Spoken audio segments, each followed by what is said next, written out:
أعوذ بالله من الشيطان الرجيم بسم الله الرحمن الرحيم وإن كنتم في ريب مما نزلنا على عبدنا فأتوا بسورة من مثله وادعوا شهداءكم من دون الله إن كنتم صادقين فإن لم تفعلوا ولن تفعلوا فاتقوا النار التي وقودها الناس والحجارة أعدت للكافرين صدق الله العظيم. سورة بقرة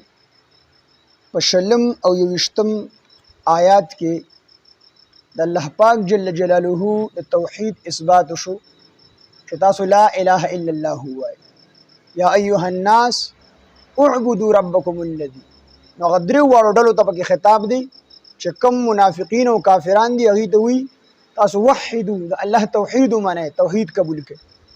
او چې کم ګناهګاران مسلمانان دي نو هغه ته وایي د الله عبادت وکړئ، د ګناهونو نه ځان بچو ساتئ. نو درو واړو ډلو ته په اعبدو کې خطاب وشو چې تاسو توحید قبول کړئ. اوس په دې دوو آیاتونو کې په دې کې د رسول الله صلی الله علیه وسلم د رسالت اثبات دی. ځکه چې کافرانو به دا وی چې دا نبی علیه السلام چې کوم قرآن وی کوم کتاب وی نو دا د الله کتاب نه دی، دا کتاب د خپل ځان نه جوړ کړی دی. نو الله پاک جل جلاله ورله چیلنج ورکو چې فأتوا بسورة من مثله، چې د دې صورت په شان دی یو وړوکی غوندګي صورت راوړی. قرآن مجید کې د وړوکی غوندي صورت په شان دی یو صورت تاسو راوړی. نو نبی علیه السلام انسان دی او تاسو هم انسانان یې. نو که تاسو د دې قرآن د وړوکی صورت په شان دی صورت راوړو نو ټیک ته بیا به دا صورت ته نبی علیه السلام د خپل ځان نه جوړ کړي. حالانکه عرب چې دا ډېر فصیح، ډېر فصحا، لوی لوی شعرا او لوی لوی ادیبان دا په عربو کې، بلکې هغې ته په خپل فصاحت او بلاغت باندې او په خپل شاعرۍ باندې ناز او حقیقي خبره ده چې د عربو په شان د شاعري تر نن تاریخ چا نه کړې ده، نه به تر قیامته پورې وکړي. ډېر بهترین، ډېر فصاحت او بلاغت والا شاعران وو پکې. نو چې کله به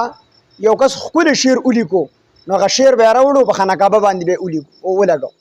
نو خلک به چې راتلل هغې ته به یې کتل. نو څه وخت پس په یو بل شاعر را پیدا شو، هغه به د هغه شعر نه ښکلی شعر ولیکو نو هغه بل به یې لرې کړو، د دغه شعر په خانقابه باندې ولګو. چې کله مسلمانان راغلل هغوی به د قرآن مجید د وړوکې غوندې صورت انا اعطیناک الکوثر فصل لربک وانحر ان شانئک هو الابتر دا صورت یې پرې ولیکو. څومره لوی لوی شاعران د هغې، لوی لوی ادیبان هغوی به راتلل او چې بره به یې کتل سر به یې ښکته کوو، نیغ به چې کوم دی درنه تلل، بره به یې ورته نه کتل. اخره کې هغوی د ټولو نه هغه لوی شاعر چې د هغوی کوم و هغه یې پسې راوستو. هغه په څو شپې چې کوم دی خپل دماغ ستړی کړل، خو د قرآن مجید د دې وړوکي صورت په شان د صورت او شعر هغه چې کوم دی جوړ نه کړو. اخره کې چې راغی لاندې ورته ولیکل بره انا اعطیناک الکوثر فصل لربک وانحر ان شانئک هو الابتر. ده ورته لاندې ولیکل والله ما هذا کلام البشر. زما دې په الله قسم چې دا د انسان کلام نه دی، دا د الله کلام دی. دا ورته په اخره کې لاندې ولیکل. هغه لوی لوی شاعرانو دا تسلیم کړی وه، لوی لوی ادیبانو چې دا قرآن دا د الله کتاب دی. نو هغې دې ته پته وه، خو تاسو ته هم ووایو چې دې د ضد او د عناد د وجې چې کوم دی ایمان نه راوړو. نبي علیه السلام ته به یې ویل چې دا قرآن تا د خپل ځان نه جوړ کړی. په 1995 کې یو انګریز د کمپیوټر یو ډېر لوی ماهر او یو مسلمان هغه هم د کمپیوټر ماهر. نو د انګریز چې کوم دی د مسلمان ماهر ته ووایي د کمپیوټر وي داسې یو کمپیوټر جوړو ستاسو د مسلمانانو دا ټول کتابونو کې اکثر کتابونه چې دي دا په عربی کې دي او قرآن هم په عربی کې دی او حدیث هم په عربی کې دي. نو داسې یو کمپیوټر به جوړ کړو چې هغه د عربی نه انګلیش ته او ملایي ژبې ته، چینا ژبې ته،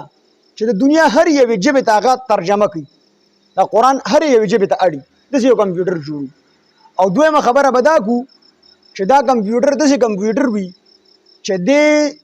د عربی غلطي راوباسي او چې کوم ټکي په عربی کې غلط وي هغه غلط ټکي دا تخیل چې دا غلط دی او د هغې په ځای باندې صحیح ټکي چې کوم دی لګوي. داسې یو کمپیوټر جوړو. مسلمان وي ټیک ته دې دواړه راونښتل او ډېر وخت پس یو کمپیوټر یې جوړ کړو. په هغې باندې به یې لومبۍ پې تجربې وکړلې، د عربی جملې به یې جوړولې او کمپیوټر له به یې ورکولې. نو په هغې کې به چې کوم ټکي غلط و نو هغه به کمپیوټر به ورته ووایي چې دا ټکي پکې غلط دی او د دې ټکي غلط ټکي په ځای باندې سی ټکي د عربی دا دی تجربې به وکړلې او بیا ورته ټول قرآن ور وخېجو او بیا د قرآن ته کاریان او عالمان کېنول وي دې کې وګوره چې غلطي خو پکې نشته دی دې ټول قرآن په کال 2 کې چې کوم دی هغه ولستو چې دې کې هیڅ قسمه غلطي نشته دی بیا ورله ورکړل چې د قرآن کې وګوره چې قرآن کې څومره غلطۍ دي په دغه ځای کې مسلمان ماهر د کمپیوټر د ماهر مسلمان چې کوم و دغه ټایم کې پوه شي لکه دې ظالم خو ما سره دوکه وکړله دا خو دې قرآن کې غلطي ګوري او قرآن کې خو غلطي شته دی غلطۍ نه پاک دی خو بالفرض د کمپیوټر وي چې د قرآن کې غلطي نه د کمپیوټر کې به غلطي قرآن کې به غلطي نه خو ټول خلک پوه چې د کمپیوټر قرآن کې غلطي راوسته بیا خلک د قرآن هغه نه مني کمپیوټر خبره ومني دغه ټایم کې چې کوم دی د سړي ته خیرې شروع کړي خدای دې تباہ برباد کړي ته زمونږ قرآن پورې ټوکې کوې ته قرآن کې غلطي ګوري بهرحال مسلمانان الله طرف ته ټول رجوع کړله او دا د چې کوم دی ریسرچ شروع کو کوشش شروع کو د کمپیوټر تقریبا 15 منټه کې پس پاغه باندې आवाज پې راغی او د आवाज سره ټول سکرونه پې رالل چې په قرآن کې یو غلطي نشته دی قرآن ټول د غلطو نه پاک دی ټول مسلمانانو نعره تکبیر الله اکبر اوازونه شروع کړو او هغه کس چې دې خبرې ته وکتل نو هارت اٹیک ورته وشو بهوش شو مړ شو په هغه ځای باندې مردار شو نو قرآن کې غلطي نشته د الله کتاب دی د غلطۍ نه پاک دی او د قرآن مجید په شان صورت دا وسم تر اوسه پورې تر قیامت پورې چې کوم دي څوک نشي راوړلی نو دې کې الله پاک جوړون به چیلنج ورکړل چې تاسو وایي چې دا قرآن دا نبی علیه السلام د خپل ځان نه جوړ کړی دی نو د خاص کر د مکې خلک چې کوم دغه لوی شعراو او لوی ادیبانو پکې او فصاحت او بلاغت ډېر مخ کیو نو تاسو ځکه غون قرآن وته الله پاک یې به راوړی د قرآن مثل راوړی کو دا نشي راوړی لس آیاتونه ته الله رب العزت فرمایل چې د دې په شان لس آیاتونه راوړی او اخره کې الله او فرمایل یو وړوکی غوندګي صورت ته قرآن په شان راوړی نو دا خبرو بیا موږ ومنو چې بالکل دا قرآن چې کوم دی د الله کتاب نه دی د نبی علیه السلام د خپل ځان نه جوړ کړی دی او کو تاسو دا خبر را نه وړه او تاسو د یو صورت نشئ جوړولی نو نبی علیه السلام انسان دی او تاسو هم انسانان یې بلکې الله پاک ورته فرمایل چې ځان سره نور خپل مددګاران هم راوغواړئ خو یوازې دا کار نشئ کولی نو خپل مددګاران د ځان سره راوغواړئ ټول جمع شئ د دې په شان یو وړوکی صورت راوړئ نو الله پاک لومبې چیلنج ورکړل په دې آیات کې الله پاک وایي دې دا کار کولی نشي او هرګز یې نشي کولی نو الله پاک یهود دلته د هغې خپل چیلنج په خپله جواب ورکړي چې فإن لم تفعلوا پس کو چېرې تاسو دا کار ونه کړو ولن تفعلوا هرګز یې نشئ کولی فاتقوا دا کار ونه کو او الله پاک وایي نه شئ کولی نو چې دا کار نشئ کولی نو فتقوا ځان بچ کړئ النار د هغې اور نه النار د اور نه التي هغه اور وقودها چې خشاک ته دی اور الناس انسانان ګننګاران انسانان والحجارة او ګټې دي هغه ګټې کومې چې د بوتانو دپاره استعمال شوي وي او خلکو یې عبادت کړی دی اعدت تیار کړلی شوي دی دا اور للکافرین د کافرانو دپاره یعنی په حقیقت کې دا اور دا د کافرانو دپاره تیار شوی دی جهنم د کافرانو دپاره جوړ کړی شوی دی او چې کوم مسلمانان د بدو عملونو د وجې ځي نو دا د دې وجې ځي چې کوم کارونه به کافرانو کول هغه کارونه دی کړي دي څنګه چې به هغې د الله نافرماني کوله نو دقه شان دې مسلمانانو ګنهګارانو هم د الله نافرماني کړې ده نو د هغې د وجې الله رب العزت به جهنم ته بوځي خو فرق دا دی چې کافران دا به همیش دپاره به جهنم کی او مسلمانان به الله رب العزت په خپل رحم سره کرم سره یو ورځ د جهنم نه چې کوم دی راوباسي وي د جهنم کې به چې کوم دی دا کافران د مسلمانانو له پیغور ورکي چې ای مسلمانانو مو کافرانو مو خو نه الله منو نه رسول منو نه قرآن منو نو تاسو خو مسلمانان وای نو تاسو د مسلمانۍ غټې غټې دعوې کولې د هغې باوجود جهنم ته راغلي یې نو که موږ راغلي یو نو موږ کافرانو خو تاسو ولې راغلي یې پیغور به وله به جهنم کې ورکي وي د الله رب العزت رحمت په جوش کې راشي الله به وفرمایي چې د چا په زړه کې د اوري د دانې برابر ایمان وي یا صرف او صرف په ژوند کې یو پیره کلمه ویلي لا اله الا الله محمد رسول الله ویلي دا د جهنم نه راوباسي نو وي هغه مسلمانان به ټول د جهنم نه راوځي په دغه ټایم کې به صرف کافران پاتې شي او کافران به دا افسوس او ارمان وکړي چې کاش مونږ یو پیرې د جهنم کې په دنیا کې مونږ یو پیره دا کلمه ویلې وه نو نن به مونږ د جهنم د اور نه د مسلمانانو په شان خلاص شي نو مسلمانان به همیش دپاره نه وي الله به د خپل ایمان د وجې یو ورځ نه یو ورځ راوباسي او کافران به همیشه دپاره وي نو اعدت للکافرین او دې کې رد په معتزله باندې هم دی معتزله وایي چې چې جهنم او جنت الله لا نه دي تیار کړي چې کله وخت راشي هغه ټیم سره الله پاک پیدا کی مونږ ورته ویو نه الله پاک پیدا کړي اعدت الله وی تیار کړل شوی دی للکافرین د کافرانو لپاره نو موږ د مخکې نه جهنم او جنت دواړه موجود دي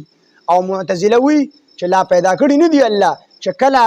وخت راشي هغه ټیم سره پیدا کی نو دلته کې دا په معتزله باندې رد دي چې نه الله پاک د مخکې نه د جنت او جهنم دواړه پیدا کړي دي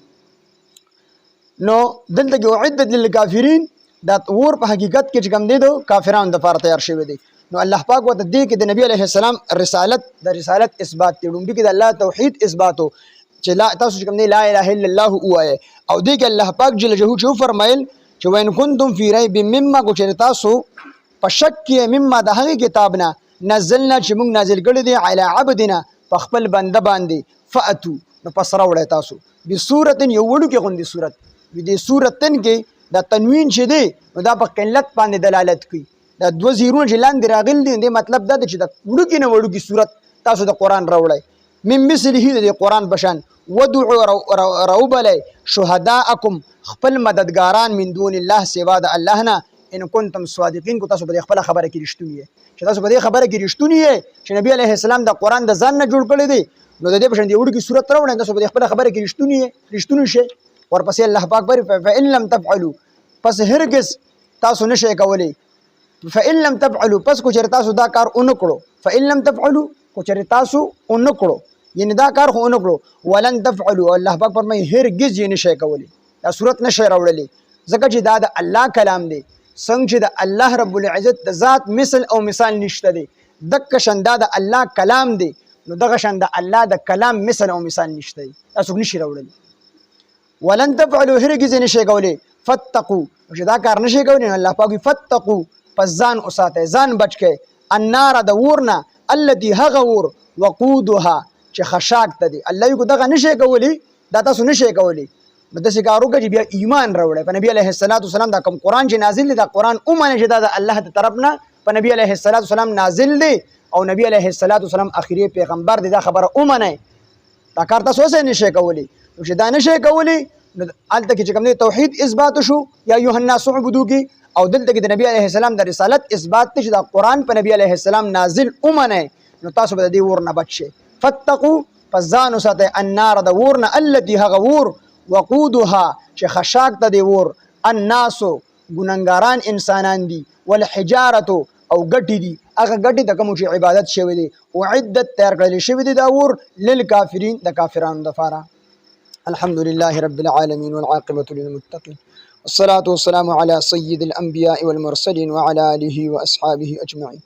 إله العالمين تزمون رازش خدای زمون لوی واړه ټول ګناهونه معاف کړي إله العالمین ټول امت ټول ګناهونه معاف کړي خدای پاک موږ قرآن مجید کې څه قسمه خطايي غلطي شوي الله موږ ته معاف کړي الله موږ د صحیح د ټیک ټیک ترجمه او تفسیر کولو توفیق او طاقت راکړي څومره مرګري چې راځي الله ټول ته د قرآن پوهه او سمجھ ورکړي الله موږ ټول ته د قرآن پوهه او سمجھ راکړي موږ ټول نه پوهه یو الله پاک موږ پوهه کړي إله العالمین دې ملګرو کې څومره بیماران دي الله ټول ته شفای کامله عاجله مستمره ورکړي خدای څومره قرضداري قرضونه نه اخلاص کړي الله څومره پریشان حال دي پریشانه ختم کړي الله څومره بے اولاد دي نیک او صالح اولاد ورته ورکړي إله العالمین د کوم خلکو اولاد شته اولاد نافرمانه دي الله اولاد ورله فرمان بردار وګرځي إله العالمین ته زمونه خامخ راضي زما پریشان دي سبا ما د پرګون خصوصي دعا ورچ الله پاک زما د پریشان کامیاب کی او الله ما د مرض نه بخیر خیریت او عافیت سره خلاص کی إله العالمین څومره کسان چې پریشانونه دي الله د ټولو إله العالمین پریشانونه کامیاب کی